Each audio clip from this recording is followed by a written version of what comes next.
ake silibongeleke iqhawe uMacingwane ebese ngizwakalisa nje ukudinwa ngoba ahle amasimba lento eyenzakele ukuthi kuthathwe ungizwe Mchunu ayiswe ke sibongele ungizwe Mchunu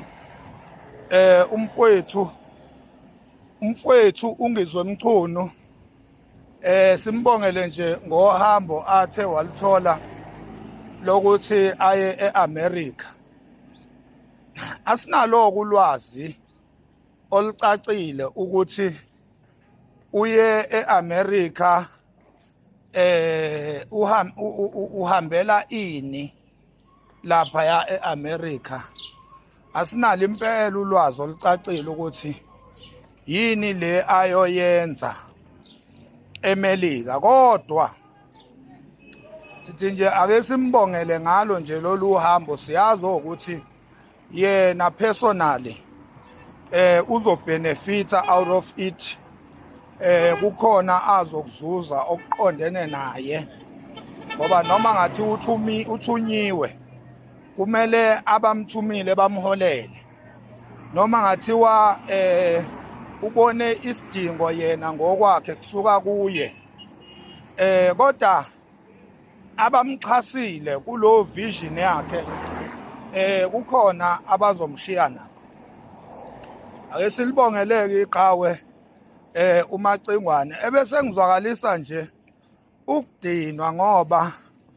ahle amasimba lento eyenzakele ukuthi kuthathwe ungizwe Mchunu ayiswe eMelika ebese ngishiywa mina. Uzokhumbula ukuthi la nje eSouth Africa endimeni nje ubunsizwa obuphumela obala, ubunsizwa obungacashile, ubunsizwa obungahambi ngoKhokhoba Road, ubunsizwa obungalele phansi komata, ubunsizwa nje obusobala, obugqamile nje, obuphumela obala kwi-social media nakuyo yonke indawo. Uzokhumbula ukuthi lobo mnsizwa buseyinsizweni nje ezimbili kuphela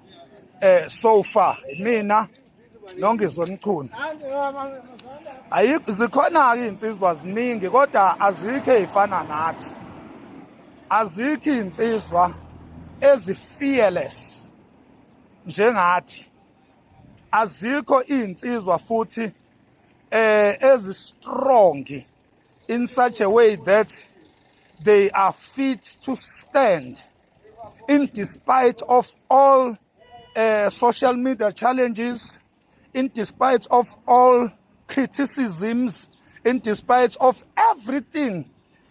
you may mention that is against ubunsizwa. Kodwa zime lezi insizwa zombili, zime futhi ingakhathalele kuthenjwa. Kunamhlanje nje iSouth Africa esayidini nje lobunsizwa, mina noNgizwe Mchunu siyizethenjwa zenu South Africa, ukuthi uma ngabe kukhona indaba edinga ukuthi ibekwe obala, ikhulunywe esidlangalaleni,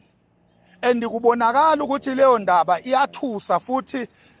iyi-risk. Mina sengibonile ukuthi abantu abayizithenjwa zenu zokuthi bakhulume lezo zinto lezo ezibucayi, imina noNgizwe Mchunu kuphela. Ithina sikwazi ukukhuluma izinto, angekho futhi omunye umuntu ongazikhulumela esidlangalaleni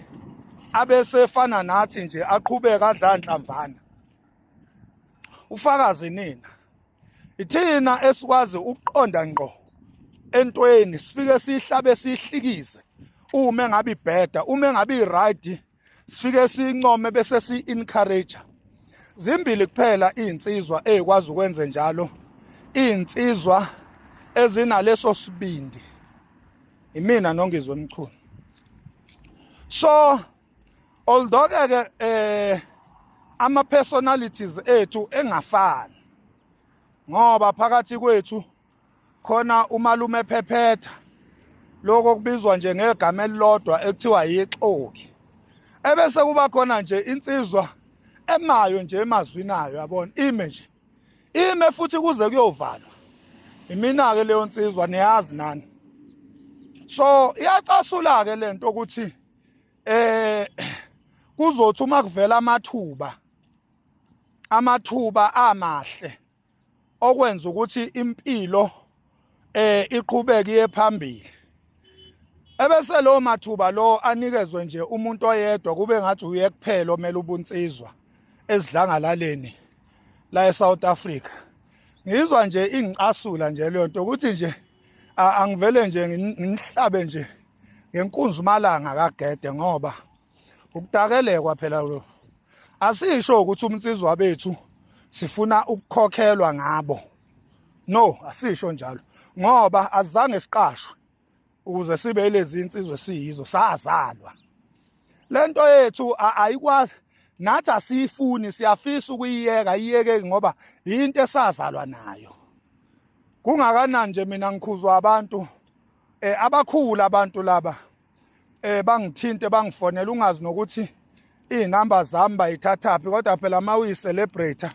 ayikho into efihlekayo kuwe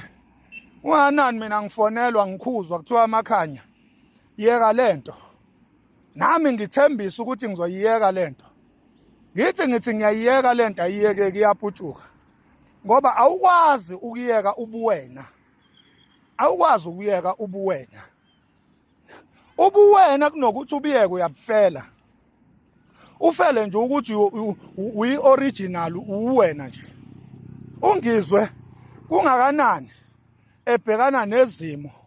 zokuthi ayeke lento ayiyo kodwa leyo nto ayiyekeki iyodwa-ke into engiyithanda mina ngomuntu ongafake umuntu ongafake akekho kwi-risk umuntu ongafake uyaphila nje impilo njengabantu bonke ngoba akafake ngoba akekho umuntu engimaziyo nje owakwafa efele ukuthi uphila ubuyena abantu abafayo abantu ababa involve either u-involve kuma-drugs u-involve ebugebengwini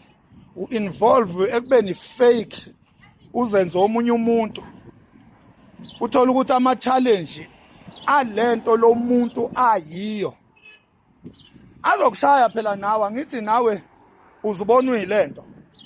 ama-challenges mayifuna abantu of this character ayakuthola nawe ngoba nawe uzenza lento and uma ekuthola wena i-nature ekuyiyona eyakuletha emhlabeni ayikwazi ukukuprotecta wena ngoba wena you are not naturally who you are faking ukhumbule ukuthi ayikho i-character enga-challenge once wafuna uku-adopta i-character yomunye umuntu ama-challenges of that character will even attack you and because in nature is not for you to protect you because you are not what you are according to nature lawo ma-challenge akuginqa phansi so uba weak ma uyi-fake uba strong and brave ma uyi-original so lezo nsizwa-ke lezo South Africa ezalethelwa nje la emhlabeni ukuzomela amaqiniso nokuzodalula indaba ezibucayi uyazi mina uma ngikhuluma ezenkolo ngidalula amaqiniso eningakaze niwezwe aphuma la kimi niqala ukwezwa la kimi amaqiniso kwezenkolo masikhuluma ngomlando ngifike ngidalula izinto mina eningakaze nizizwe ezihlasimulisa igazi izinto othi mawuzizwa ngikhuluma uyibuzo ukuthi kodwa umakhanya uthembeni njobe ekhuluma lezi ndaba kwezomlando mangikhuluma ngelokhuze ngomaskandi fika ngikhuluma mina izinto engakhulunywa umuntu ngikhulume futhi ngendlela yami uyabona ongathi wena ma uyi-adopt ufe kodwa mina ngoba ngiyimi ngiyi-original No, angeke ngife. Ngiyofa njengabo bonke nje abantu ngoba akekho phela umuntu ongasoze afe.